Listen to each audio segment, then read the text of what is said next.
Welcome to the CCTA Wake Up Call Show. My name is Bob Griswold. I want to welcome you. First thing I do want to say, folks, get out to the cctaxpayers.com website, and we do have a 2024 primary election tab. Okay, and it's a number of the candidates in this primary have answered 8 questions that we gave to each of them, and your chance to go and see how the candidates are doing. I'm Bob Griswold. Mary Griswold. Jay Singleton. Alan Harrop. Well, again, thank you, and thank you, Dr. Singleton, for coming with us. I'm really glad that you could make the time to be with us. And, thank you. And so one of the reasons that we asked Dr. Singleton to come was because we have I ran across another article, or a recent article, a refresh of the article, or recent article. Dr. Singleton, you have a case going before the Supreme Court, and I'm going to ask you to explain, the state Supreme Court, ask you to explain that, if you please. Sure. We initially brought this case up during COVID, and it is just that I versus the state of North Carolina. Am saying that the certificate of need law in North Carolina is unconstitutional. So we took this. We first had to go to the appellate courts, or soon after that, to see if they would actually take our case, and we were voted down. We were voted down for the strangest of reasons. The hospital lawyers, my lawyers came. They talked the entire time. Both the hospital lawyers and the judge admitting that the entire law created monopolies, was basically there to keep the hospitals without competition. But their entire case was this. There were two big things. They said, the hospital system said, and you have to listen close to this because I had to read it several times in a disbelief. They said that any economic law in the past should stay forever as long as it was debated at the time it was put into law. Now, I want you to think about all of the laws you know, and they were all debated, and the fact that even the ones you don't like by this standard will stay forever, only because they were debated. The topics of the debate, the facts of the debate did not matter to this court. The entire case went in this direction, and they decided that since, per some previous laws, not all of them, that since this law was in 1978, by the way, which I was telling them is longer ago than I'd like to admit at my age too, was 50 years ago, when the medical system was basically in its infancy and so different than it is today. And by the way, at that era and time, there were still super bills where you just wrote down the charge and sent it in, and they sent you the money. There were very few insurance companies, and the word MRI had never even been invented yet. But anyway, during this time, since the case was debated, since the law was debated before it was enacted, per North Carolina law, it can stay forever. And the entire case was about that. And they ruled that per that law that the case stands. The second thing they said was that I didn't exhaust all administrative duties. In other words, I didn't try to get a certificate of need before I went to see them. So you needed to drain your bank account first. Before you by the way, I did go to a special needs meeting, and I went up there and we hired a lawyer and hired a specialist, and we said, look, we need a special determination of need, or at the very least, we need to tell you that your system's broken. And we told them all the reasons their system was broken. And after we told them that, of course, they said no. So, but they said I need to exhaust everything. But per what you said, Mr. Griswold, my attorneys rebutted yesterday, I think, that I did not have to exhaust all my administrative duties with the certificate of need law and spend thousands and thousands of dollars up against a system that was stacked against me just to bring the case that the law was unconstitutional. You don't have to immerse yourself in conforming to a law just to bring up the case that it's unconstitutional. You could think of several different reasons why that's the case. I mean, I don't have to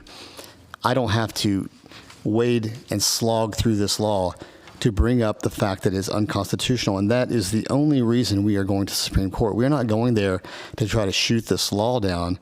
We are there for the Supreme Court to decide, is this law unconstitutional on the facts, not if it was once debated in 1978. And the facts being that it does not allow the free enterprise that our state supposedly allows. I've never been to a discussion where both sides didn't openly agree to that. I mean, I've never, and as a physician, when everybody agrees on a diagnosis or a treatment, we try to help you. This is not the situation. And like I said earlier, the Carolina East, the large hospital systems, many of those folks call themselves conservative and free market advocates, and somehow speak one talk to the legislature and go home and say the other thing at board meetings, at church, to their children. They live a double life, and it's just time this law stops. I mean, I think a good first step is to show that it's unconstitutional. We talked earlier, my lawyer and I talked about the fact that especially this show, is about the Constitution, I think. Every time we talk about it a lot. And you have separation of powers. In this case, you have legislative and judicial branches. And basically, the judicial branch was continuously worried about overstepping when it's their exact job to check the legislative branch. When the legislative branch oversteps its boundaries, the judicial branch is supposed to sit in. It's not supposed to wring its hands and wonder if it's okay. By law, they're supposed to do that. That's one of the reasons they're there. So to lament about actually doing your job just blows my mind. Jay, I want to. You brought up a very interesting point about the fact that because the law was debated, we can't debate it again. And or even change it. Yeah. I just want to point out that some of the laws on our books that have been debated are comical. There is a law in the state of Rhode Island that if you drive at night, you have to have someone running 20 feet ahead of you carrying a lantern. You want to try that now? Oh, yeah. I mean, that law technically is still on the books. It's true. I mean, I hate to bring up the obvious, but I'm sure they talked about slavery for quite a while. And so, this is just something that makes no sense. Every law has to be debated before it's stricken down, put into effect. And to go back and say that the very reason that it was stricken down or put into effect is the very reason that, in this case, it has to stay is just like, a dog chasing his tail. It doesn't make any sense. Doesn't make any sense, no. Are these laws, these certificate of need laws,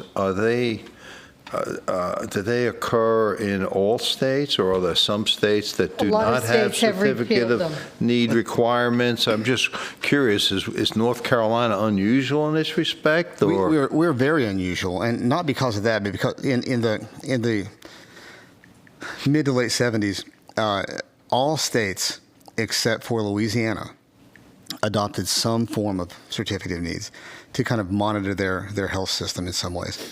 By the mid-'80s, all states had either modified or stopped their CONs, or many states. And we kept ours. We kept ours almost in the exact same print that it was in the 70s. We are in mainland USA, we are one of the three most restrictive states in the union for certificate of need determination. I'm wondering what the original justification was for certificate of need, because if you extended this government control, which is, it sounds to me like Marxism, socialism, where the government's controlling everything, you could conceivably go to someone who's operating an automotive repair shop, and you could say, well, that person now wants to begin repairing transmissions in addition to the other work they're doing. if you follow this logic, then you could conceivably have a requirement that to do that, they'd have to go to the state. Someone would have to authorize that there's a sufficient need or whatever they were justified for before that individual could make that decision and open up their own or expand their own business. And as you say, that's curtailing free enterprise and your freedom as a entrepreneur to do what you think the community needs. Now, if the community doesn't have sufficient need for that service, then that service will fail, and so therefore the community and the people will make that determination. I agree. I mean, and it doesn't even have to fail catastrophically. If you have adequate competition, you'll actually end up with the optimal service, which I think is important too. It doesn't have to be so bad that it goes out of business. It could just be not as good as the others, which helps the community. Yeah. One of the other topics that we've talked about, and I'll bring that up, is public education. When public education doesn't have competition, public education does not do its best. The competition of homeschooling and private schools and whatever else is something that's going to push the public education to do better. So here's a situation where if the hospital has the cons, the certificates, then there's no incentive to do better, and you have folks that want to do better that are prevented from doing better. So not just that, but folks who know what they're doing. Like, there is no administrator at our hospital or any others that knows how to do eye surgery in a surgery center, yet they're in control of whether I do eye surgery in a surgery center. If they had an eye issue, they would drive over the speed limit to my office for me to fix them. But when it comes down for me to actually fixing them, well, I can't be trusted with where I do it. Yeah. Well, the other part of this, too, is the certificate of need says that there are a certain number of rooms that are available for surgery. Am I correct? Or that allowed for surgery? Yeah. And the hospital right now has control of those rooms. But not all those rooms are set up to do surgery. That's right.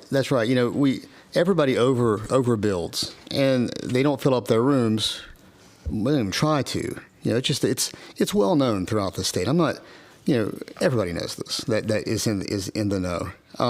So that every time there is a kind of the need determination, the hospitals have to submit if they are at capacity as well. They can always say, hate to say it, but yet again this year we have 2 rooms that weren't used.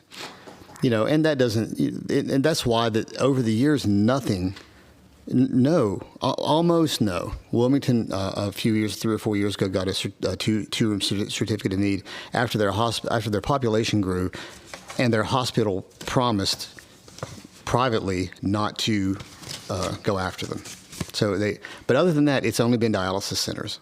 So. Yeah, I'm still not understanding clearly why the government has a vested interest in this at all. I mean, why does the government care how much or what types of medical care are being provided in a particular community? Why is the government involved with it at all? That's what I'm trying to get to the root of why this started and why did they have a vested interest in it. As long as there's enough, I'll tell you I don't see a problem. If we can keep that on our brains when we come back, I will try to answer that for you. Okay, folks, we're going to take a quick break to hear from our sponsors and supporters. Again, thank you for staying with us. This is a CCTA Wake-Up Call.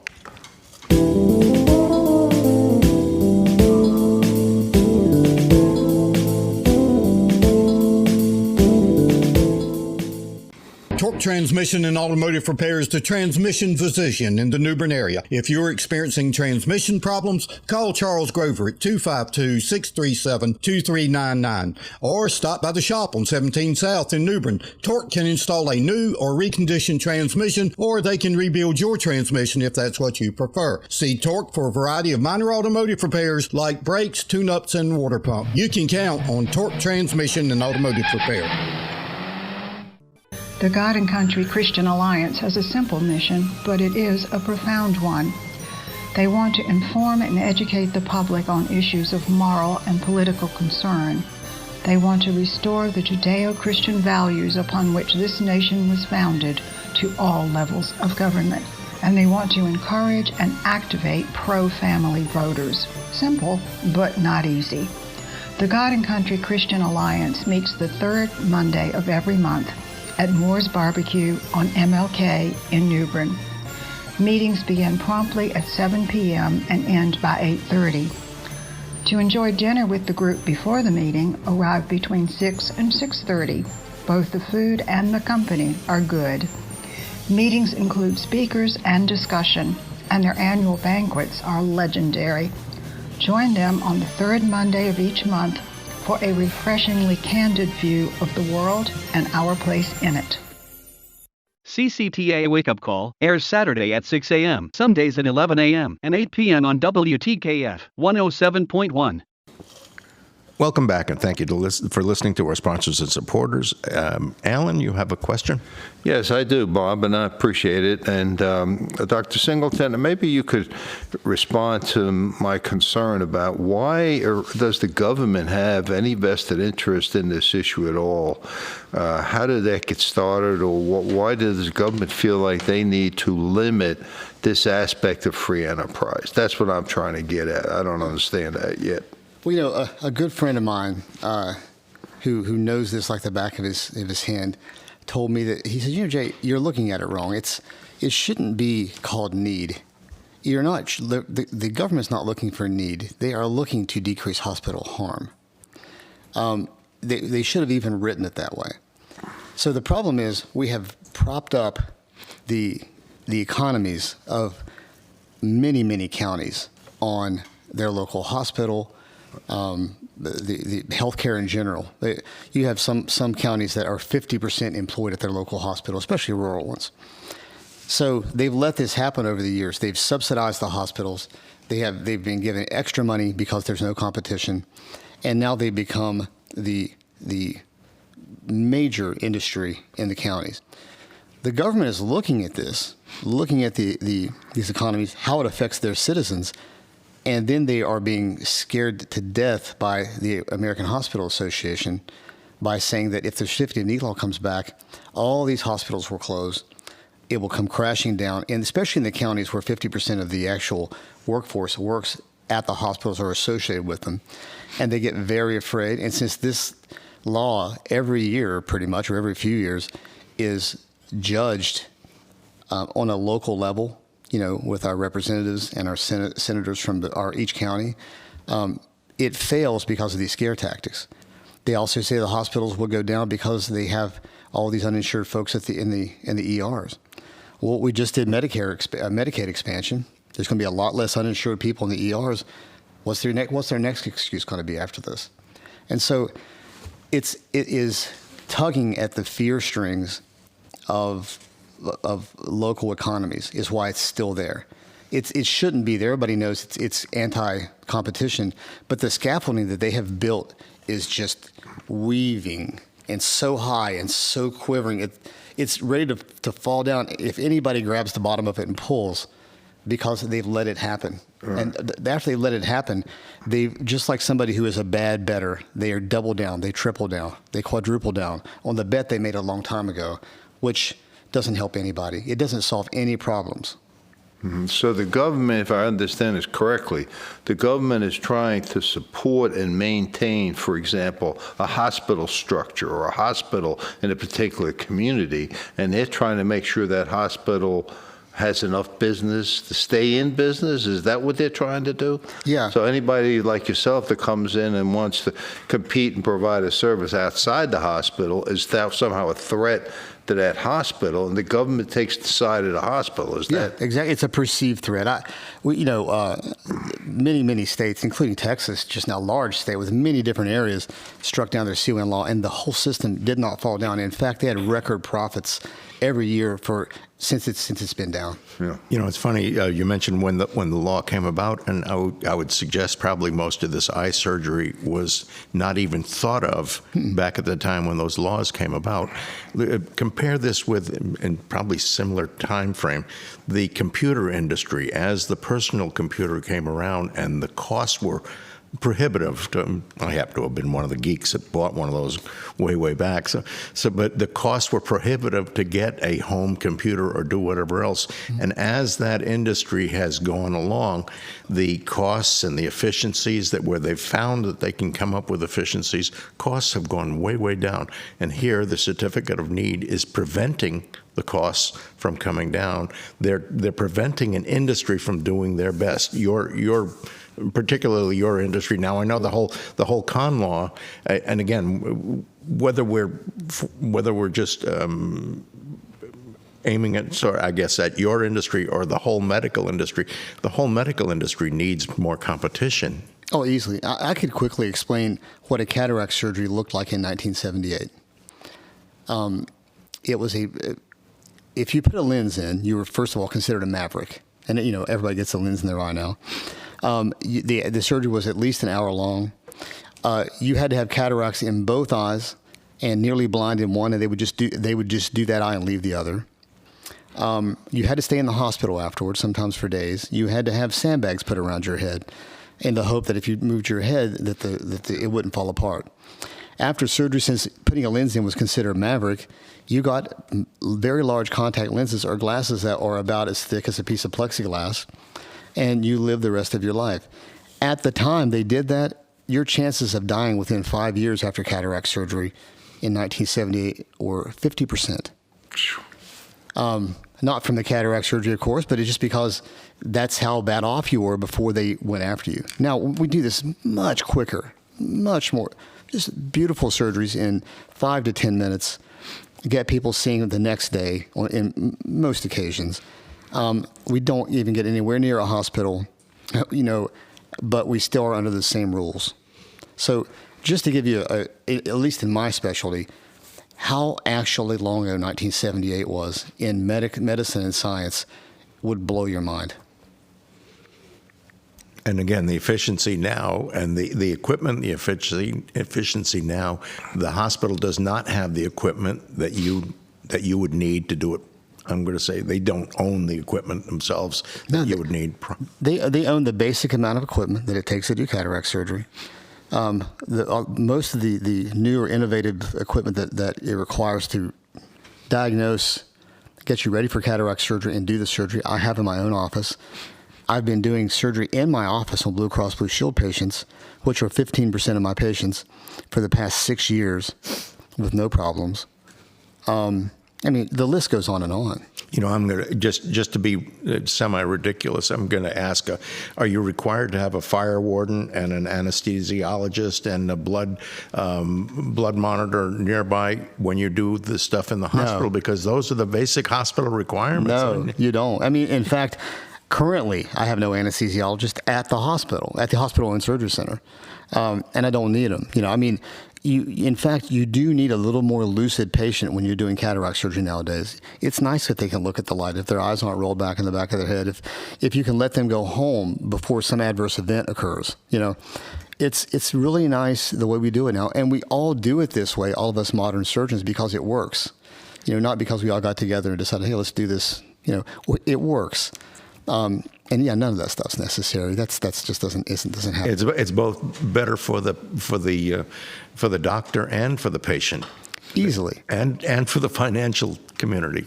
Oh, definitely. Our reimbursements go down all the time. So I don't do this for the money. I do this because I love doing eye surgery. You could. By the way, you can only do so many eye surgeries. It's not like I'm going to go out there and somehow figure out how to do them 8 times as many. It's just not going to happen. One person can only do so much, and I'm doing about as much as I can do. You guys probably felt this. This is my life. I said I wanted to be a doctor. Some of my first words. And this is my life. This is all I do. Well, you find something that you like or that you love, and you do that. Right. And this is the only thing I've proven myself that I'm actually able to do so far since I was born. But that's what I do. So what is the next step in this case? Where does it go? How does it go? And what do you see as the prospects for it? Well, we go to the Supreme Court, and, I would love to tell you what date that is, but they can postpone you. They can do whatever they want, basically to tell you to show up, and everybody shows up. I think our prospects are pretty good because the appellate courts were hooked on this. Had I tried to get a seal in, and had this ever been debated before? And when you answer those two things, they just check their boxes, and we were done. But the Supreme Court is a bit different in this. We have a very good case about the unconstitutionality of this law, and we're going to bring it and see what they say. I mean, we are bringing facts, which I know this sounds weird to the audience, but we have not been allowed to do that thus far. I mean, think about that. Just think about, you have all these facts, and everybody knows them. The other side knows them. They're written down. You're looking at them. Your lawyer can't wait to get there and tell everybody.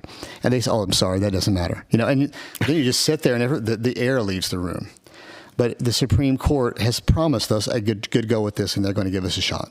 Now, is the goal here to totally get rid of the con law, or to only get rid of the con law for certain things? Well, I mean, my current goal is to show this unconstitutional. Okay. I'll leave that up to the lawmakers. I'll leave that up to the state. There are things that they know that I don't know. I mean, I guess about this, and so we will see what they say. But our goal is just to show it's unconstitutional. I don't know where that's going to lead. I hope that leads in us reforming and revising the law for all counties in the state, and just getting rid of the law in toto.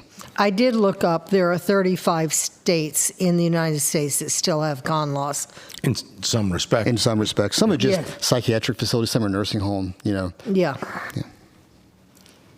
And that brings up the question, Mary, if there are, let's say, 15 states who do not have these certificate of need laws, I wonder why they don't have them. It would be interesting to research it and find out why they dropped, if they had them before, why they did away with them. Was it because it was found unconstitutional in their state, or was there some other motivation? Well, when we some come other back, reason? I have a comment on that. Okay, folks, we're going to take another quick break to hear from our sponsors and supporters. This is the CCTA Wake Up Call Show. Thank you.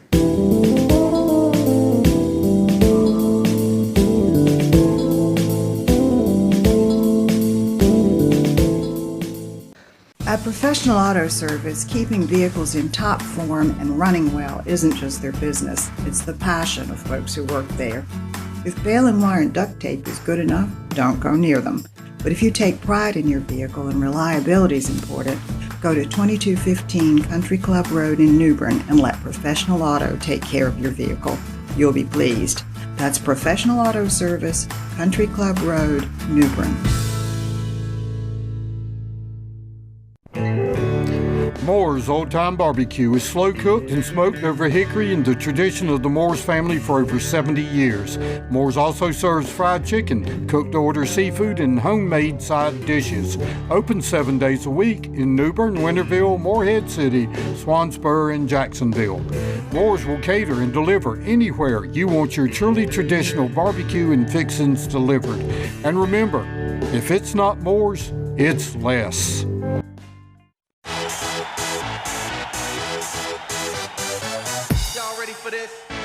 The County Compass is a rapidly growing, free weekly newspaper throughout eastern North Carolina. At the County Compass, we believe small business is the future of our great nation.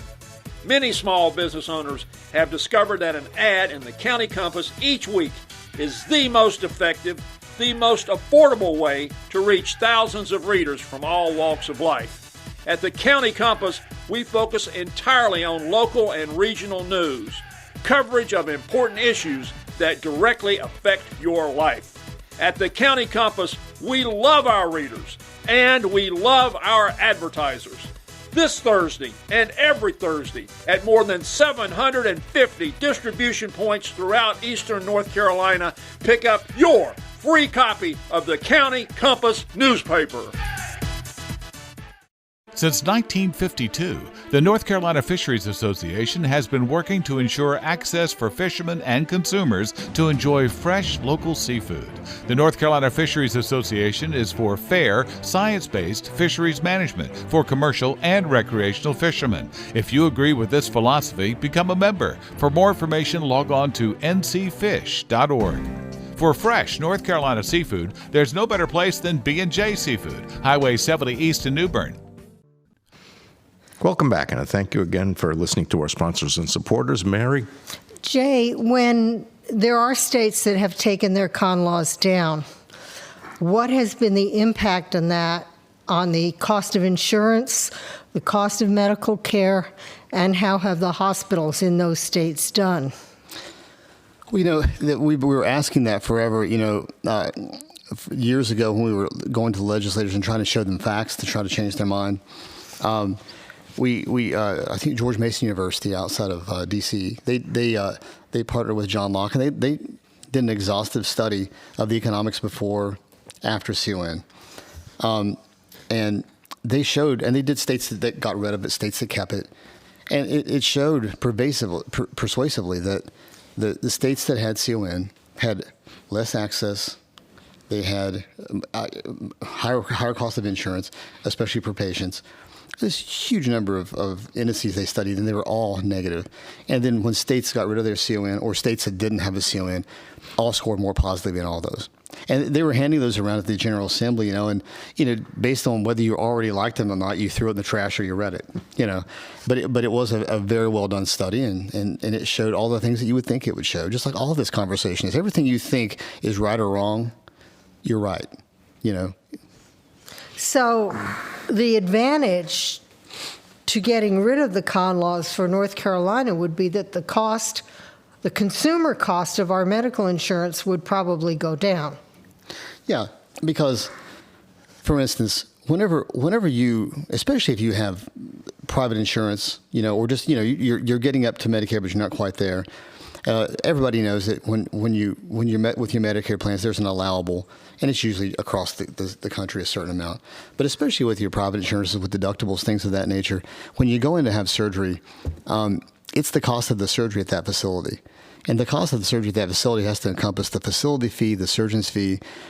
It's very well known that in hospitals, the facility fee is 2, 3, 4 times what a private surgery center is allowed to charge. And that's where your savings comes from. Most people think a facility fee, a facility fee is needed. You need extra money to pay all the nurses and all the people that probably make everybody feel better than the doctor does. But all these people need to be paid. All the things you need to do the case need to be paid for. So there needs to be a facility fee. It just doesn't need to be $10,000 in a private orthopedic surgery center and $30,000 at a hospital, which is exactly what it is when you do an ACL repair from one facility to the other. Wow. And isn't that some of that cost, as you're saying, isn't that due primarily to the fact, or partly to the fact, that the hospitals are required to take patients that do not have any insurance? For example, we're being flooded with all these illegal aliens.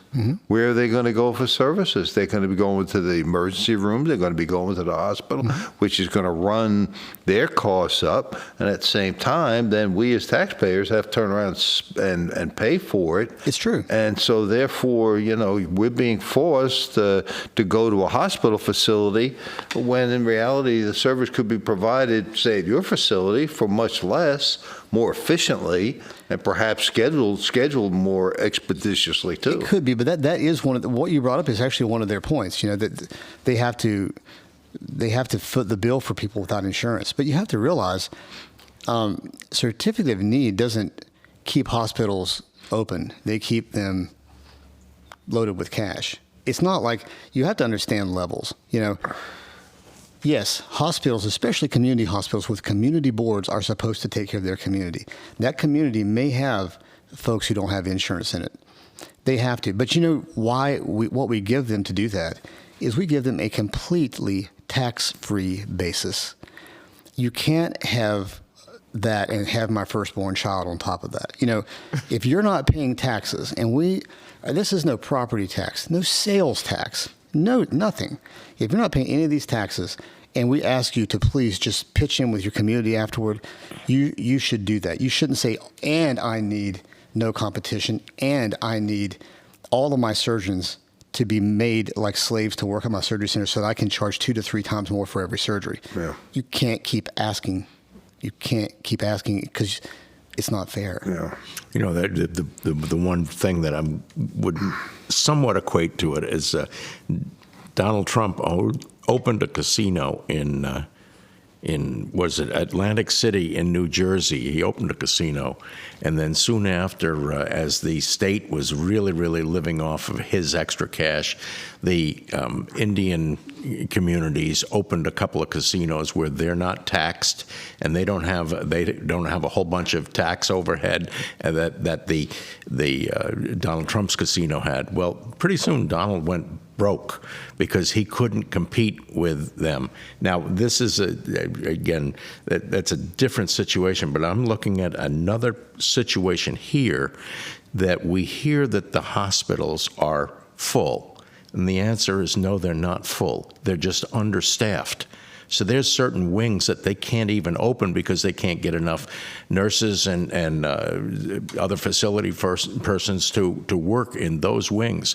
And because those wings are not open, likewise, I'm going to surmise that operating rooms, you don't have operating rooms available to you because they can't staff what they have to staff there. Well, staffing's not a big problem at our facility. I mean, everybody is either low on staff or wants it that way because you don't want staffed over.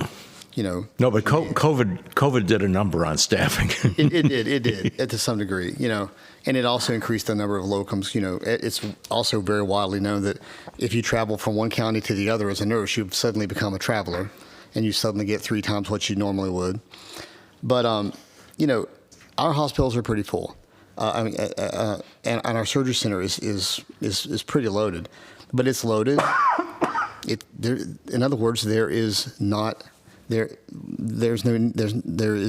a great need there. The surgery centers are full. If you go there each day, if you're a surgeon, try to get a case put on at the surgery center. It's very difficult. No extra facility availability. Right. It's reported as such, but we just don't see it. I mean, as a person who's trying to get surgery time, I have surgery time because I've been here for 20 years, and I fill it up. But as, for instance, my new partner who, is a very, very, very good surgeon and a very nice man, for that and many other factors, just had to decide to part ways because after 6 months, he still didn't have a stable time or place to do surgery at. And we checked, by the way, in 4 other hospitals within 50-mile radius of New Bern, and there was no room at the inn. Nobody had any space. Nobody had any room for us. Wow.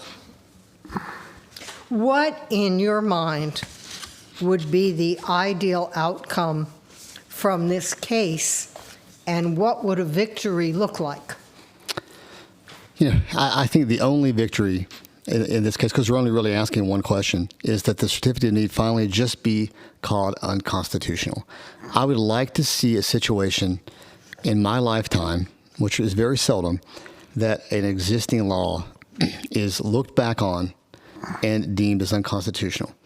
I admit when I make mistakes, we all do. It's the first part of healing, But I'd just like to see it. I'd like to, and everything that happens from that, we'll see where that goes. I even the wise don't see all ends, but we'll see what happens. But our first goal, and the only response that I want from them, is that the certificate of need is unconstitutional. Well, if the certificate of need is unconstitutional, then it needs to go away. Yeah, that should be the next step. I step back from that only because it's not my current far-reaching goal in this case, and also because I wonder how it's going to exactly be done, and the devil is in the details. It would be interesting to see what happens next. Exactly. I just want to give you a little bit of encouragement. I think that you've stuck with this for so long, and we know that this has been an uphill fight all the way. And it has. I appreciate you doing this. Well, it's good to see the Carolina Journal highlighting this in an article. I mean, I don't remember what year we were up at the State House. The CCTA as a group were up at the State House at one of the certificate of need meetings. One of the little legislative committee meetings. Not the big thing, but just a little committee meeting. And we got an earful. It was amazing. And this battle has been going on for a long time. Oh, yeah. And it's time for it to be over. It's time to admit that this law is costing every person in North Carolina money. Oh, yeah. And it still is, because it really wouldn't be going away if it wasn't for Medicaid reform, I hate to say, because when the hospitals got that injection of cash, they finally let go a little bit of this. You know, that's where it happened. Whether a person is for that or against it, that was one of the pieces in the legislation that even let them let go of certificate of need laws for $125,000 or more in your county. That had to be written in there. And it was so important to the hospitals that they didn't even consider the certificate of need going away in those larger counties until the first payment was made for Medicaid. So they not only joined it to that, but they wanted proof that that was going to happen before the hospitals would let that go. But again, the impact on every person's medical insurance payment is significant. And it will be nice. When was the last time medical expenses went down? I can't even imagine that's ever happened, honestly. Yeah. Well, actually, as they go down because some of the technicalities, some of the technical equipment makes the exploratory process a little bit easier, whatever else. But it's not that it's going down. It's everything's becoming more efficient and more. Yeah, I think the best metric is probably that it's not going up too fast. Mm-hmm. Very good. Well, folks, we're going to take another quick break to hear from our sponsors and supporters. Again, CCTA Wake Up Call. Thank you for staying with us.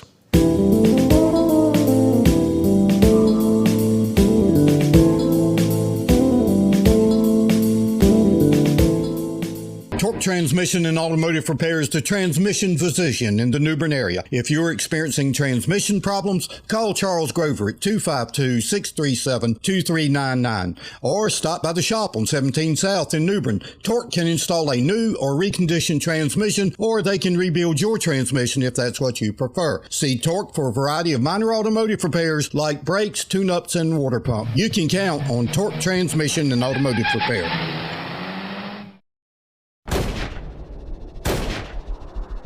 Hey folks, here's a tip. When you think firearms and ammo, think East 70 Palm. They've been on Highway 70 east of New Bern across from the fairgrounds for 31 years. Drew Preston and his staff know firearms. Gun sales have tripled in under a year, and women shooters are the fastest growing part of their business. Their great inventory, over 300 guns in stock, changes daily. And if you want something they don't have, they'll look for it. New and used, rifles, shotguns, and pistols. Buy, sell, or trade. And they also have many holsters, scopes, and other gun accessories. Every member of the staff is deeply knowledgeable, and every one of them is an excellent shooter. So don't just come for the inventory. Come for the thoughtful advice. East 70 Palm, your home for firearms, ammo, and answers. Highway 70 East New Bern, across from the fairgrounds. Moore's Old Time Barbecue is slow cooked and smoked over hickory in the tradition of the Moore's family for over 70 years. Moore's also serves fried chicken, cooked to order seafood, and homemade side dishes. Open 7 days a week in New Bern, Winterville, Morehead City, Swansboro, and Jacksonville. Moore's will cater and deliver anywhere you want your truly traditional barbecue and fixings delivered. And remember, if it's not Moore's, it's less. Welcome back, and thank you for listening to the sponsors and supporters. Alan, you have another question? Yes, I was just wondering, Dr. Singleton, whether there were any efforts made with any of our local legislators to support this issue, because we historically have had some pretty conservative representatives and senators, and in just wonder where they Yeah. well, in our part of the state, yeah, in reference to the constitutionality of this issue, because it's pretty clear to me it's unconstitutional, because I'm not on the court, but anyway, it seems pretty clear to me. Yeah, we I haven't done it recently, but Michael Speciale and Norm Sanderson were both, called me immediately, and they've written several laws. They've even tried, or bills that they tried to pass, even ones that said to exempt ophthalmology only. So they've done their part. It's just that really only a very small amount of the workforce up there decides on CON. It's almost always what they do is they put it in a bill. It goes kind of far. They don't want to vote on it.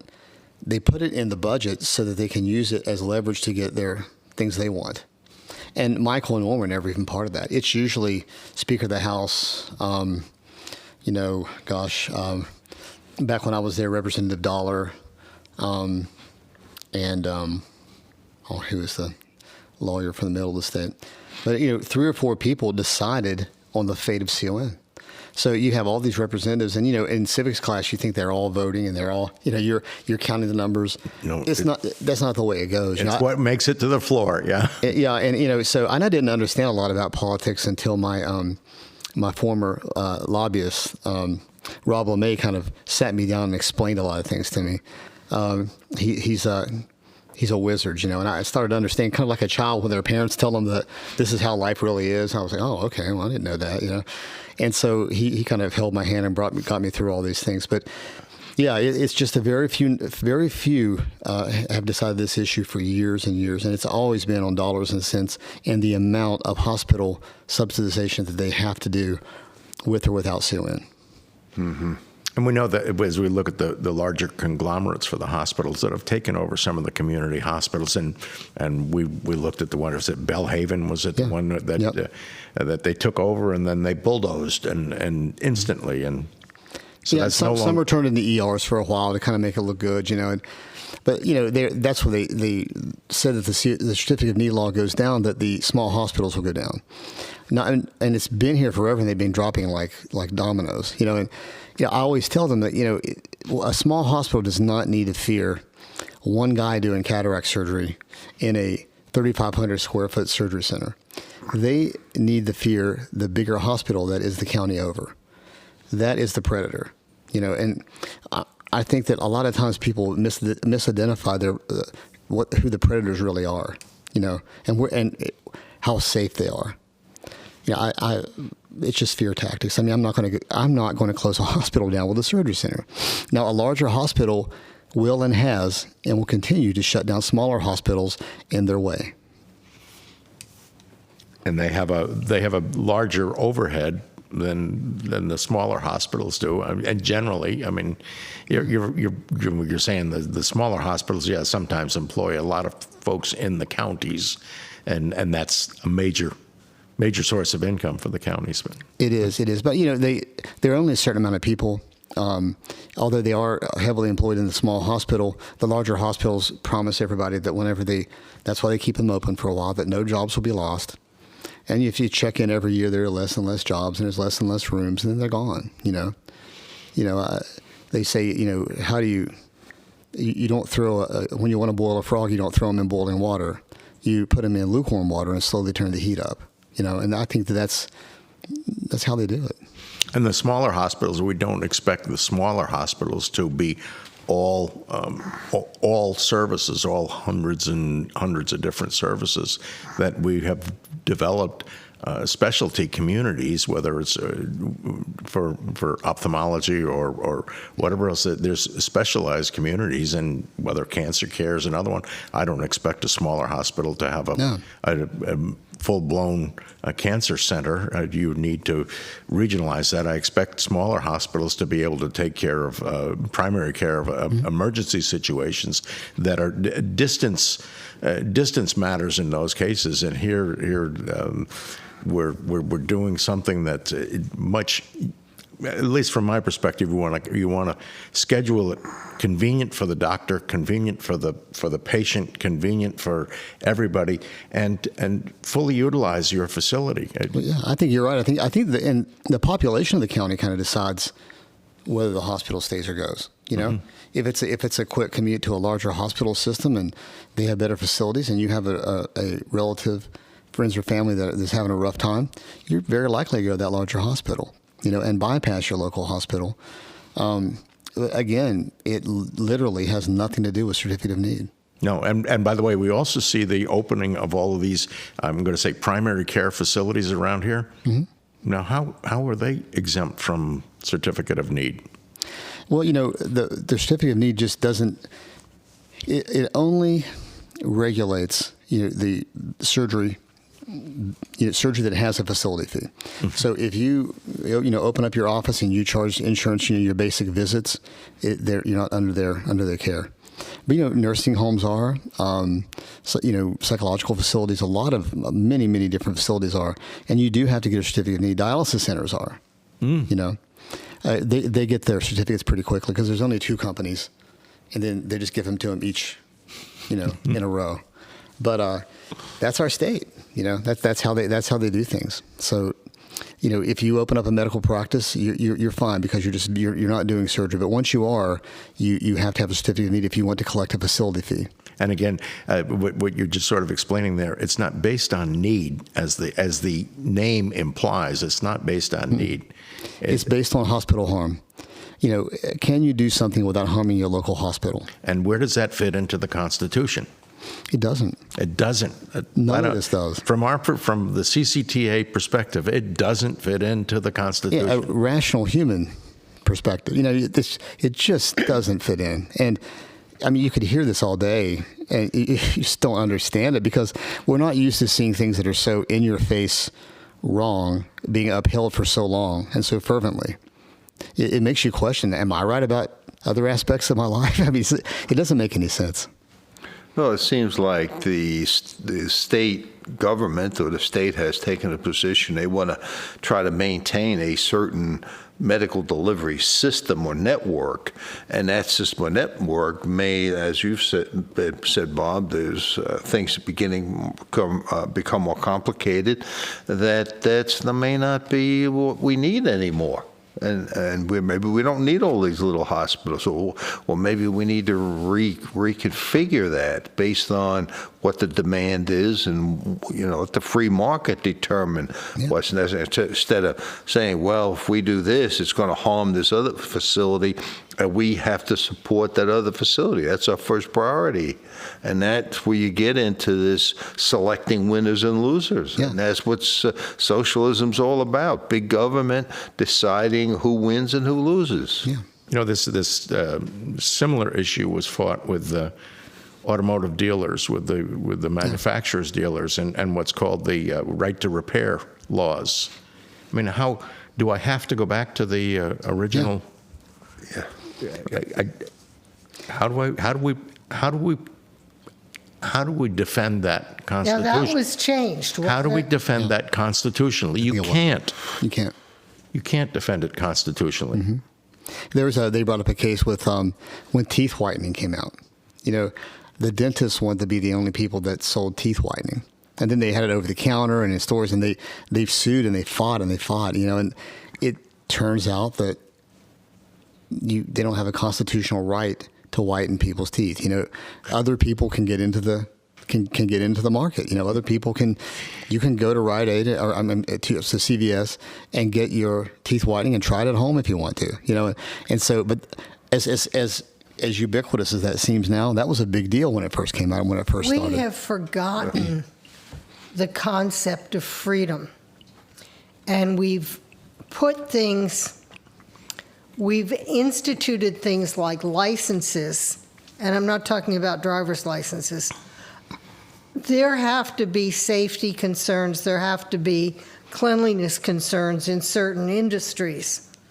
But I wonder if we've gone a bit overboard with this. If we put so many restrictions on people that doing business becomes a legal challenge rather than the ability to do business. And I point out the fact that during his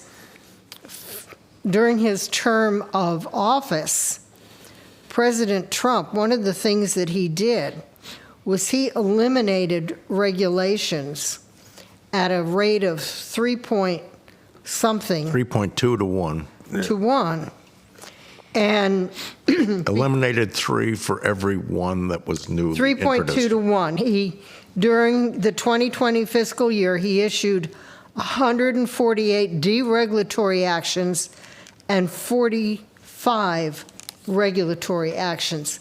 And that was he had been doing that through his whole administration, and that's what allowed the economy to grow.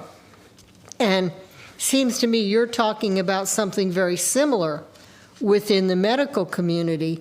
Take the chains off and let the medical community sort itself out, let the cost to the consumer go down, and let the quality of care be the same or improve. Yeah, because we're already regulated by our medical boards. You know, we have to be sound practitioners. You know, we can't make many mistakes. I mean, you know, that's part of my life, just never making a mistake. That's what I feel. I mean, you try to make that happen. But, you know, we're regulated by them. We even with my surgery center, we have an independent regulatory entity that comes and makes sure that we are up to snuff with everything. We have inspections. We have all of these things that happen that we have to comply with. We don't need an extra source, a middleman, telling us what to do when we already know what to do, you know, or restricting us from doing what we want to do.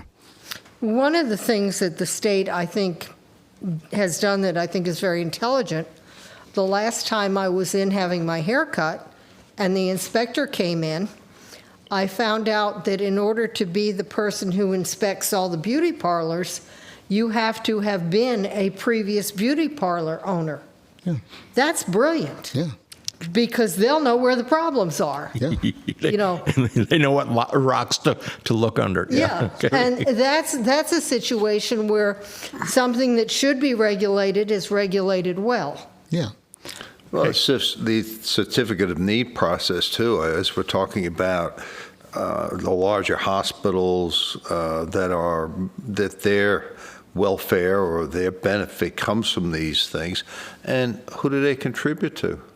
When you get down to politicians, where do they go for funds? Where do these PACs get their money from? So that, you know, you're stacking the deck right away unless it's found unconstitutional. Yeah. Folks, we're going to quickly change. Thank you again, Doctor, for being on board today. And we're going to quickly change hats. Mary, quickly introduce the... On February 20th at 7 p.m., the Daughters of the American Revolution and the Sons of the American Revolution will be helping the CCTA celebrate President's Week. They have a program that they put on for the school children in private schools, and they have not been welcomed in our public schools. So they're going to come do the program that they do for the private schools for us, so that the children who go to public schools can get a chance to see that program. It's living history. We're hoping people will come and bring their children. We'll try to get them out of there early. But they will be talking about how people dressed during the Revolutionary War. They'll have costumes for the kids to try on. They'll be talking about the food. They'll be talking about how they lived and how they washed their clothes and what life was like during America in the revolutionary times. And I'm hoping that people will bring their children, because I think one of the best ways to learn history is to hear people talk about how they lived and see how they lived. I mean, one of the highlights of our kids was going to Plymouth Plantation and the Mayflower. Thank you again for listening to the CCTA Wake Up Call. Please visit cctaxpayers.com and click on the 2024 primary election tab. Thank you again.